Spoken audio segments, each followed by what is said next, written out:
안녕하십니까. 여러분의 취업과 이직을 도와드리기 위해 오늘 영상을 찍고 있는 리얼 취업 스타 이직 곰돌이 아저씨입니다. 오늘 말씀드린 내용은 현대자동차 자소서 관련된 내용인데요. 저도 이제 이거 관련해가지고 컨설팅을 몇 개를 했는데 그분들이 좀 마음 상해하지 않을 타이밍과 내용에 대해서 오늘 한번 말씀을 드리려고요. 그분들은 이제 돈을 내고 저한테 컨설팅을 받았기 때문에 모든 걸 다 까버리면 그분들이 뭐야 나한테 돈 받고 왔는데 왜 저기서 다 얘기하지? 라고 얘기할 수도 있지만 그거 말고 의도 정도는 설명을 해드려도 그분들이 마음에 상처를 받지 않겠다 라고 생각을 해서 오늘이 또 마지막 날이잖아요, 제출. 어떻게 해야 될지 고민을 하고 계신 분들을 위해서 그 의도가 뭔지 후딱 찍어서 후딱 편집해서 후딱 올리도록 하겠습니다. 지금 항목은 한 3개 정도 되죠. 자신이 모빌리티 인력, 기술 인력이라고 생각하는 이유와 남들과 차별화된 본인만의 강점을 기술하라. 그리고 두 번째는 협업 통해서 문제를 해결해본 경험, 그 과정에서 느낀 본인 성격 단점, 그리고 이를 극복하기 위해서 한 노력, 이걸 얘기해봐라. 그리고 스스로 목표를 설정해서 달성해가는 과정에서 겪은 어려움과 극복해낸 방법을 말해봐라.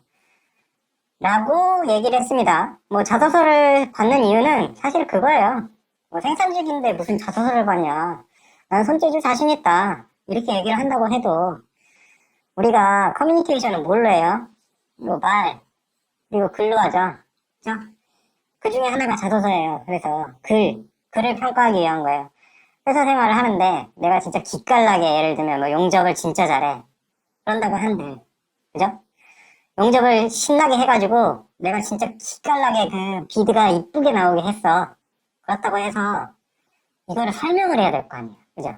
이거를 윗사람한테 설명을 해야지. 이 윗사람이 또 그걸 가져가서 그 윗사람한테 설명을 하고 그 윗사람한테 설명을 하고 해서 이 사람이 뛰어난 사람이다 라든지 아니면은 우리 임무를 지금 완료를 했다. 이런 설명을 해줘야 되니까 이거 글을 쓰는 능력은 굉장히 중요한 능력인 거예요. 회사에서. 왜? 회사가 피라미드 형태로 돼 있잖아. 그죠? 위에다가 얘기를 해줘야 된단 말이에요. 우리는 반장님한테 얘기를 해줘야 된다고, 생산직이면. 반장님한테 말로 설명을 하든 글로 설명을 하든 해야 되는데 반장님 바쁘죠? 응? 그 말을 일일이 다 해가지고 설명을 할 필요가 있겠어요? 응? 그러면 어떻게 해야 돼? 글로 설명하든지 아니면 하다못해 문자라도 깔끔하게 알아먹기 쉽게 해갖고 반장님한테 어떤 부분에 예를 들면 문제가 발생했어. 그래갖고 이런 부분이 문제가 발생한 걸 일단 말로 설명하고 글로 정리해서 드리겠습니다 한 다음에 글로 정리해서 드리면 반장님 엄청 일할 때 편하지. 네. 그런 것 때문에 자소서를 받는 거예요. 그런 것 때문에 그리고 말로 설명할 수 있는지를 보려고 면접을 하는 거고요. 네. 당연히 이번 면접이라든지 아니면 서류라든지 이런 것들은 자동차 관련된 자격증이 있으면 상당히 유리해집니다. 네. 그거는 맞지만 그렇다고 해서 글을 너무 못 쓰거나 말을 너무 못하면 뽑았을 때 반장들이 너무 힘들어질 거기 때문에 안 뽑아요. 네. 그거 당연한 거예요. 회사니까. 어쩔 수 없어요. 그러니까 그것들을 생각을 하시면서 자소서를 쓰셨으면 좋겠고요. 일단은 1번 모빌리티 기술 인력이라고 생각하는 이유와 남들이 차별화된 본인만의 강점을 기술하라. 굉장히 노골적이죠. 내가 너를 뽑아야 되는 이유가 뭔데? 이거 물어보는 거예요. 모빌리티 기술 인력. 나는 이게 말이 너무 웃기다고 생각해. 모빌리티 기술 인력이 뭐예요 도대체? 생각해 보셨어요? 모빌리티 기술 인력이 뭐지?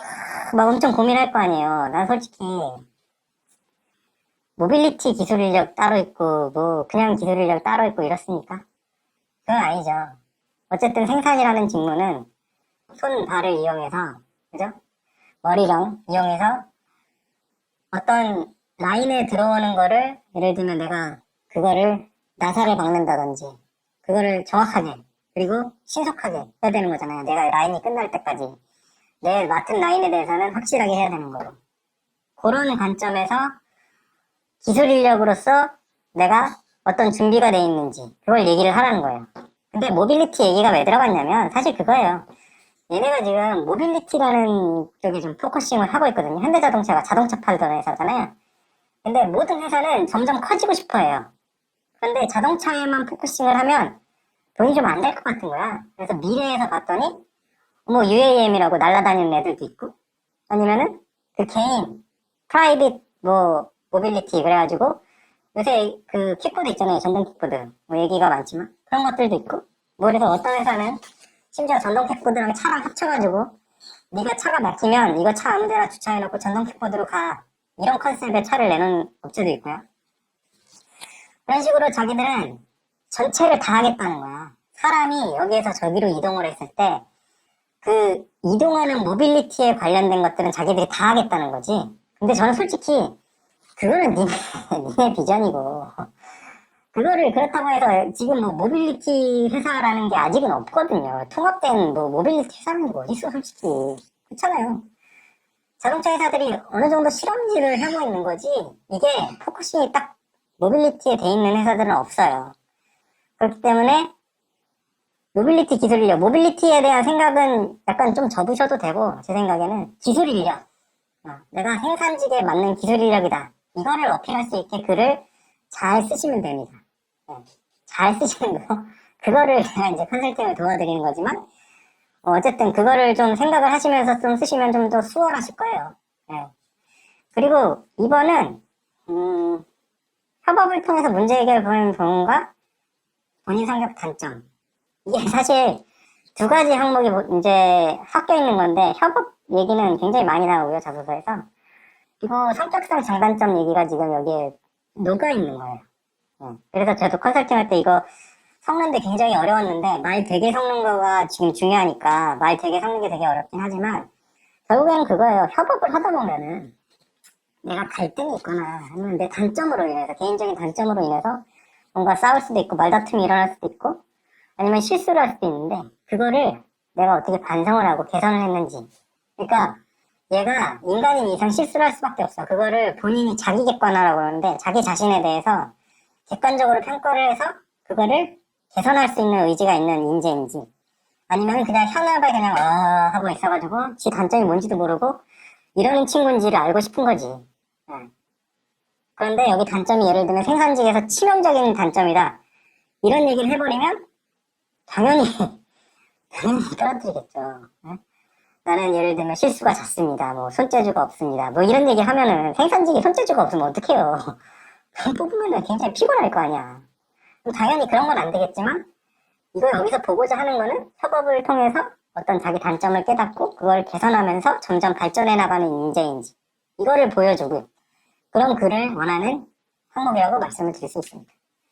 세 번째도 굉장히 전형적인 얘기예요. 스스로 목표를 설정해서 달성해 나가는 과정에서 어려움과 극복한 경험. 이건 뭘 보려고 하냐면 회사가요. 알잘딱반센이란 말 들어보셨는지 모르겠지만 이게 굉장히 그 대국민 오디션이 되다 보니까 나이가 좀 있으신 분들도 여기에 지원하신 분들이 많지만 알잘딱반센 이게 뭐예요? 알아서 잘 딱은 모르겠어요. 깔끔하고 센스 있게 그죠?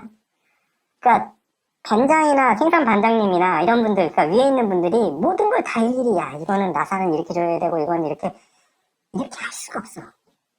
하고 싶지도 않아 하고 알아서 좀 잘해서 네가 맡은 라인에서는 문제가 없게 하라는 거야. 그죠?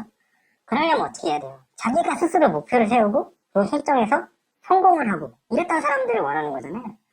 그죠?